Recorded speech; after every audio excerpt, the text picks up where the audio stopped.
Hai guys, pasti sudah pernah mendengar atau familiar dengan pupuk yang namanya pupuk NPK. Nah, sebenarnya apa sih pupuk NPK itu? Yuk, mari kita bahas sedikit dan jangan lupa klik subscribe dan nyalakan loncengnya.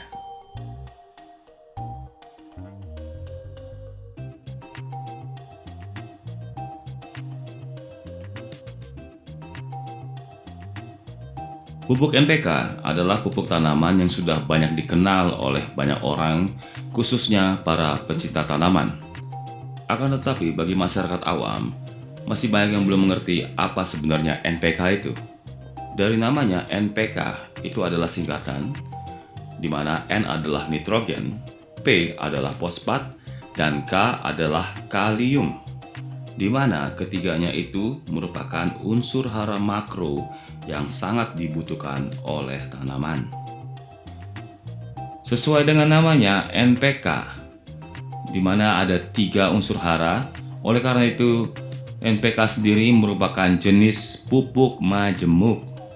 Karena ada juga pupuk tunggal ya guys, yang cuma nitrogen aja, atau fosfor aja, atau kalium saja.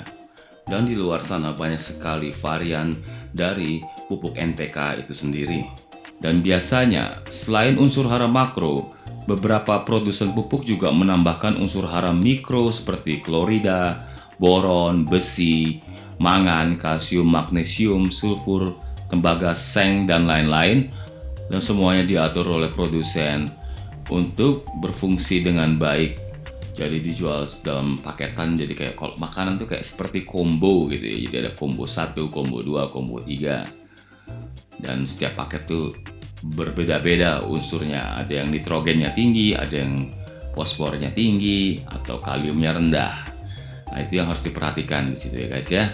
Oleh karena itu kita harus mengetahui fungsi dari masing-masing unsur hara.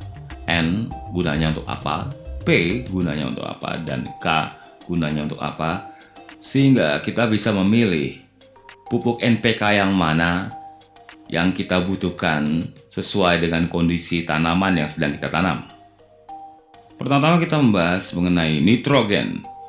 Nitrogen itu seperti dibilang tadi merupakan unsur hara makro, dan ini artinya karena dia makro, dia mutlak dibutuhkan oleh tanaman. Fungsi dari unsur nitrogen ini adalah merangsang pertumbuhan dari masa vegetatif tanaman secara keseluruhan, khususnya untuk pertumbuhan akar, batang, dan daun.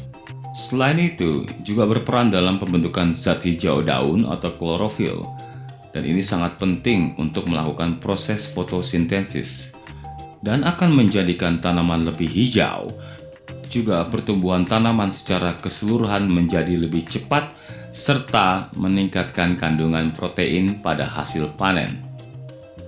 Unsur P atau yang disebut fosfor, dia berfungsi untuk memacu pertumbuhan akar, khususnya untuk tanaman-tanaman muda atau masa vegetatif.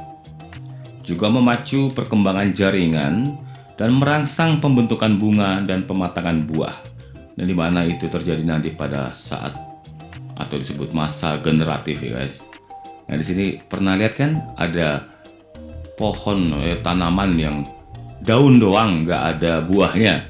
Nah itulah dia kekurangan unsur fosfor ini dan kebanyakan unsur dari nitrogennya, dan nanti kita akan bahas lebih banyak lagi. Berikutnya adalah kalium. Kalium sendiri berfungsi untuk membantu pembentukan protein dan karbohidrat, memperkuat tanaman sehingga daun, bunga, dan buah tidak mudah rontok atau gugur. Jadi kayak semacam antibodi ya kalau pada manusia, dan pada tanaman dia menjadi kayak sumber daya tahan tanaman terhadap penyakit juga. Dan juga penyerapan air juga bisa berjalan dengan baik dengan cukupnya unsur kalium ini. Dan itulah arti dan fungsi dari masing-masing unsur hara makro N, P, dan K. Dan bagi yang sudah pernah membeli pupuk dalam kemasan, pasti pernah melihat ya, ada angka yang berbeda-beda.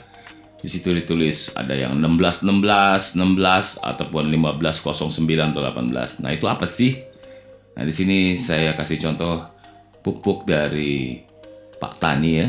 Di sini adalah 16, 16, 16. Artinya nitrogennya 16 dan fosfornya 16 dan kaliumnya 16. Dan 16 itu sendiri adalah 16%. Jadi dalam 1 kilogram masing-masing mempunyai isi 16% nitrogen, 16% fosfor, dan 16% kalium.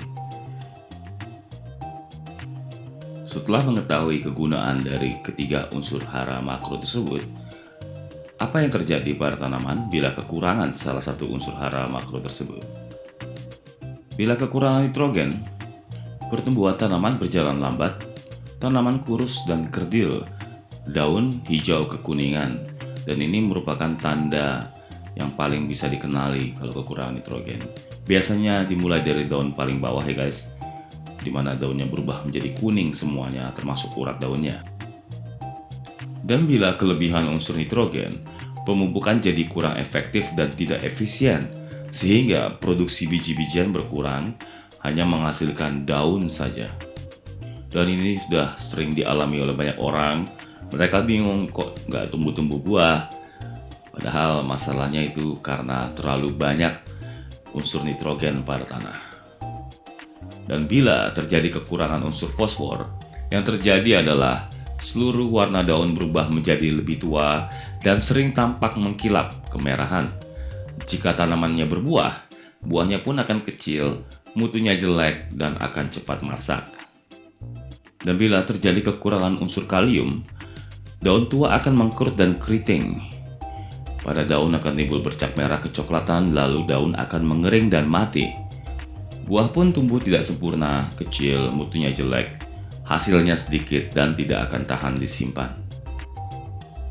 Nah, sekarang bagaimana cara pengaplikasian pupuk NPK terhadap tanaman? Bisa dilakukan dengan dua cara. Pertama, dilarutkan dicampur dengan air, lalu dikocorkan ke tanaman, dan kedua, langsung diberikan ke tanamannya.